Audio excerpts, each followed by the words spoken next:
আপনি জানেন ড্যাভোসে অনেক বড় বড় সিইও আসেন যারা বিভিন্ন দেশের বিজনেস অপরচুনিটি এক্সপ্লোর করেন।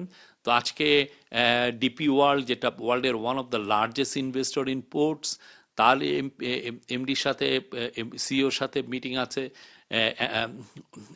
এপি মোলার, পৃথিবীর লার্জেস্ট শিপিং কোম্পানি, তার সিইওর সাথে কথা আছে, মিটিং আছে।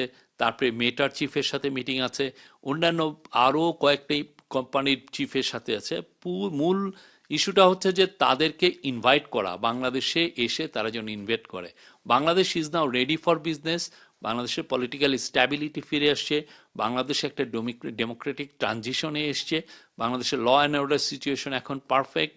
এখন this is now high time to attract foreign investment. আর আপনি জানেন এই যে বাংলাদেশের ইয়াং ছেলে মেয়েদের জন্য তারা যে জব চায়, সেটার জন্য বাংলাদেশে প্রচুর ফরেন ইনভেস্টমেন্ট দরকার।